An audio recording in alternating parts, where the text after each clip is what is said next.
Hello and welcome to Edinburgh here in Scotland. I'm at Edinburgh University shooting this segment with students, and a lot of people say that young people made the real big difference in this referendum. And here I am with four young and very dynamic people with a lot of views and opinions to share with us. And it should be pointed out that here I am at Edinburgh University, and this is the world's oldest students' union. So, you know, real student power here. Tell me, I'm going to ask the two of you, and you voted no, which is no to independence and to keep the union as one. Tell me, I mean, your reaction when you saw the results come out in the morning today. How did you feel? Obviously, as I'd voted for this, I was quite glad, but my reaction in general was just happy to see such a big turnout and everyone's so mobilised about politics in the country. Yeah. And that's not usually the case, right? I mean, in a general election, do lots of people go out and flock to polling booths? Is that, and especially younger people? No, in Scotland we have very low turnout rates, especially. So. Yeah. So, and it should be pointed out that turnout rates were more than 80% in a lot of places, which is huge, isn't it? I mean, that's really interesting. Tell me, your reaction, you voted yes, that is, that Scotland should become an independent country. Why did you vote yes?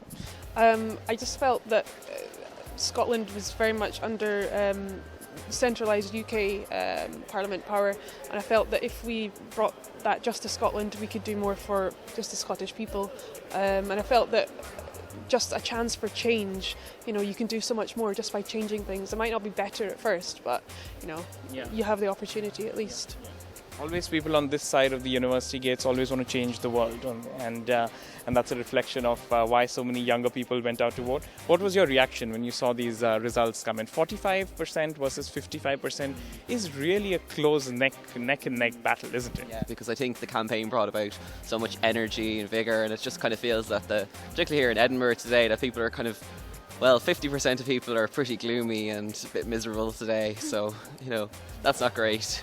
And tell me, in terms of you know, it's been a campaign that was pretty hard fought, and, you know, there are lots of arguments on both sides and all of that. What did you think of a lot of London politicians coming out and making their pitch to the people of Scotland, that too in the last kind of, you know, 2 weeks before the referendum? What did you make of that? It's always seen as sound strategy to always try and influence the masses at the very last moment when they're especially the indecisive ones. Yeah.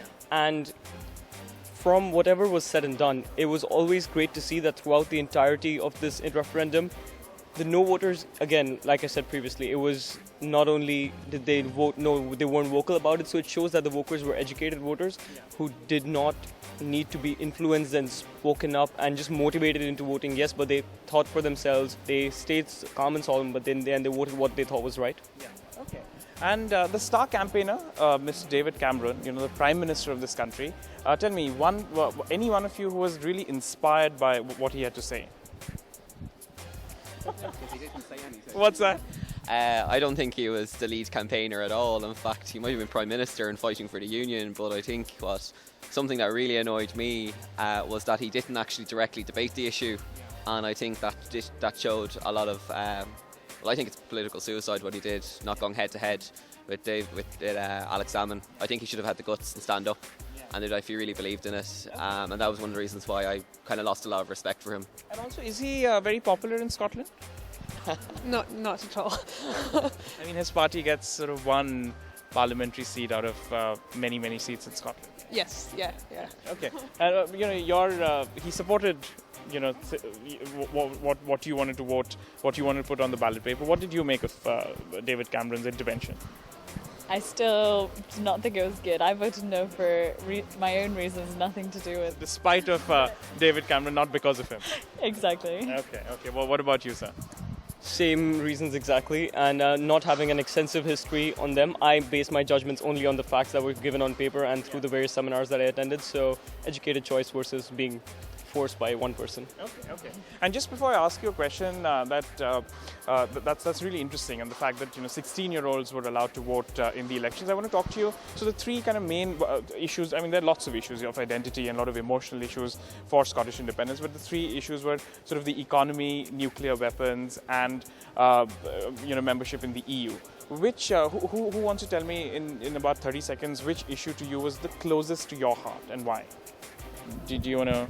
I feel the nuclear weapons was very important to me.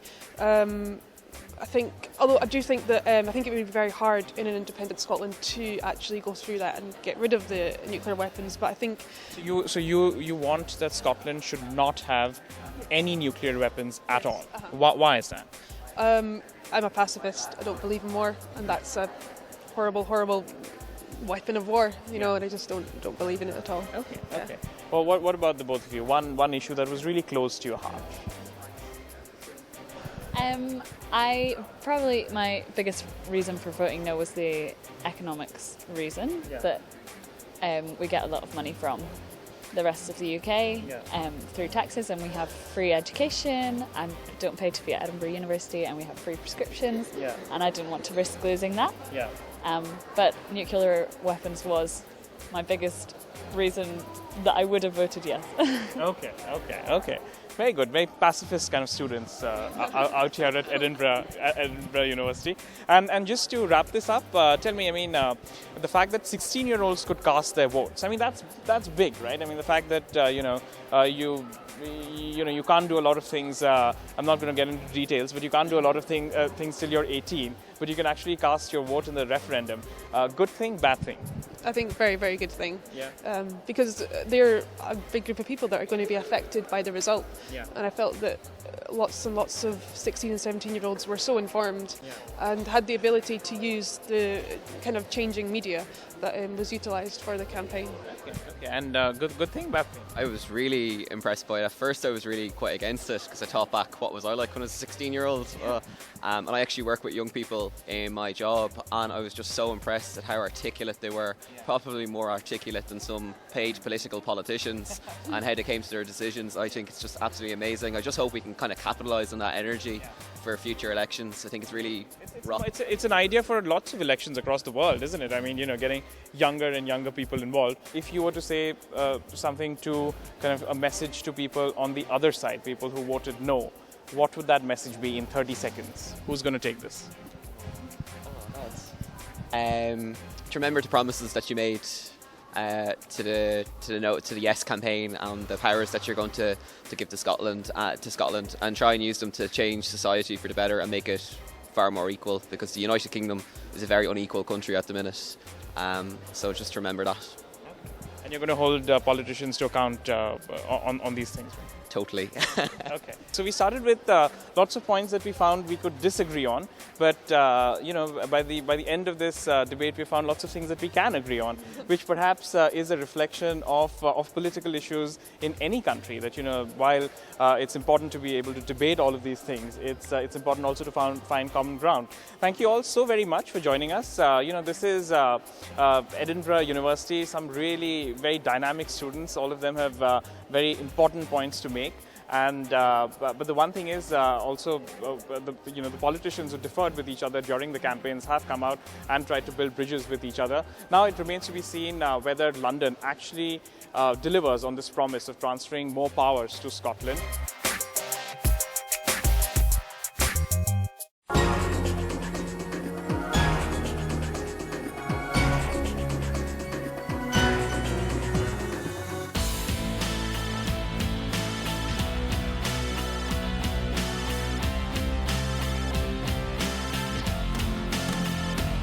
Hello and welcome to Edinburgh here in Scotland. I'm outside one of the world's oldest universities, the University of Edinburgh, and this referendum has touched many people. And one of the people who have been really campaigning, you can see them out on the streets, you talk to them and they're so passionate about this cause, have been younger people, students, and who can come to Scotland and say that younger people are not involved in politics. Huh? I mean, wherever you may look, whoever you may have a conversation with, everyone has an opinion.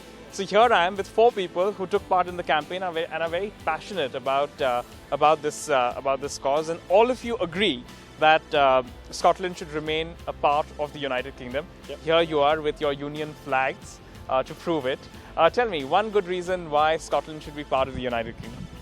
Just basically the economy, and there'd be too much to lose if we weren't part of the United Kingdom.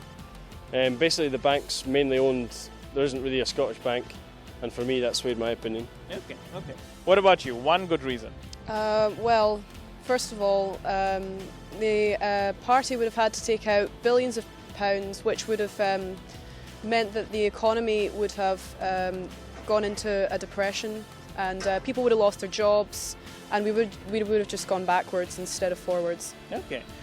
This thought about going forwards and backwards, but a lot of people would say that as a free country, as an independent country, Scotland would have had much more democracy, right? Is that how do you respond to that?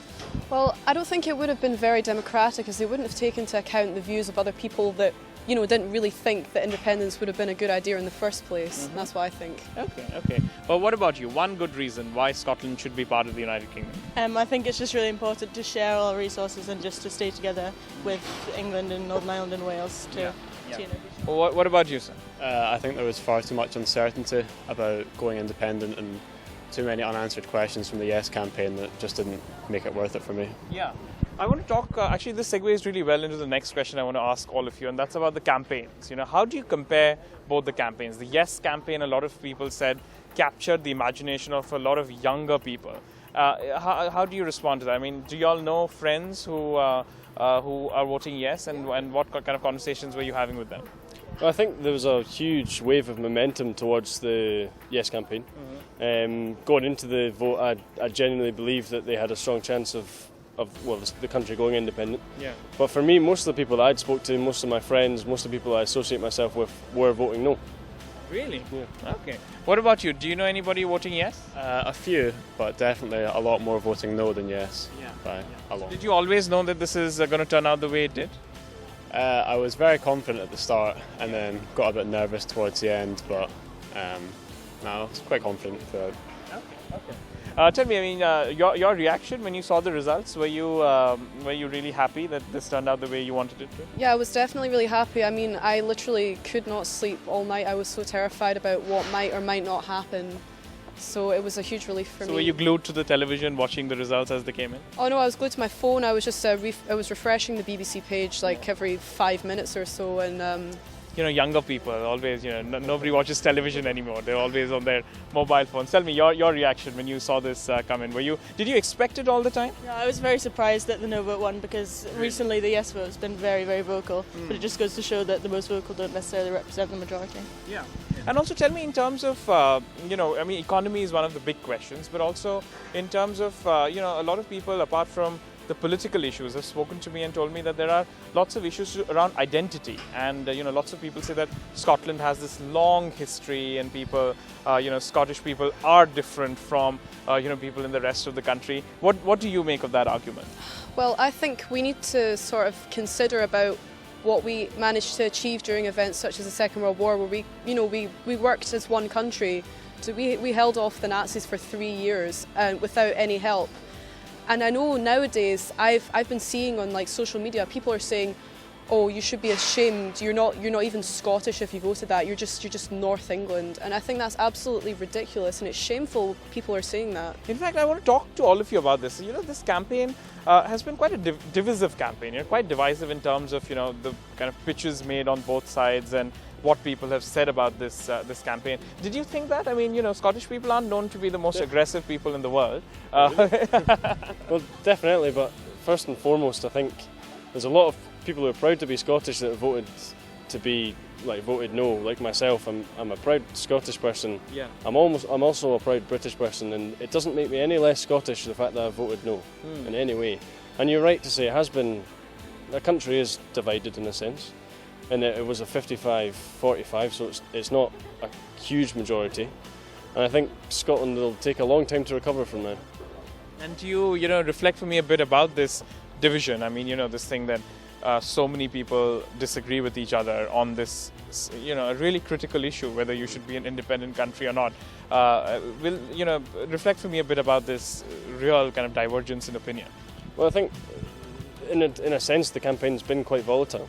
In that the yes campaign, I think more so than the no campaign, have been really in your face. They've been trying to win over votes, and I guess it worked for them, but the country as itself is split. Just walking through Edinburgh you can see big banners, mainly yes, even though we were a no constituency. And I think from now Scotland's got a lot of it's got to come together again, and it'll be a tough process. Okay. I want to ask all of you, what would you say to the politicians? Because, politicians have been making a lot of speeches. David Cameron came out and, made this big speech appealing to people. He cancelled all his business in London. So that showed how seriously he was taking this vote. If you were to look into the camera and tell a politician in London a message from here in Edinburgh, what would that message be? I would say thanks to the politicians, but this has been a people's vote and we've really come together and voted as Scotland. What would you say? I'd say stick to your promises and don't go back on them. Don't try and work your way around them in a way that works for you. Do what's right for the people that have voted for you. And if you do that, people will trust you more, because there's a lot of mistrust for the Conservative government, especially in Scotland. Okay. And when you say the promise, you mean the promise of devolving more powers to Scotland? Definitely. I mean, that's one of the reasons why I know a lot of people have wanted to get independence from the rest of the UK. It's because they feel that the people down in Parliament just completely ignore Scotland. But that's not true. And okay. Yeah. Okay. And 30-second message from you to Prime Minister David Cameron, what would that be? Just a well done for managing to really capture everyone and get so many young people involved in the referendum, for both sides really. So, congratulatory message. Not something that you usually hear in Scotland. No, I think the Conservatives get a lot of kind of stick in Scotland, but I think a lot of it's quite unjust, to be honest. Okay. And closing thought from you, if you had to deliver a message to the politicians in London in 30 seconds, what would that be? Let's change Scotland forever. Fulfil your promises, give us the powers that we need, but still be proud that we are a united nation together. Okay, lovely. And that's perhaps that's a thought that we can close on, and something that I've heard up and down up and down Scotland, up and down in this city, where people have said that while the referendum may have split opinion, Scotland still remains one. Do tell us what you thought of the referendum, watching wherever you may be. You can tweet me at @r_joggy, or you can send us your feedback at ndtv.com. Thanks so much for watching.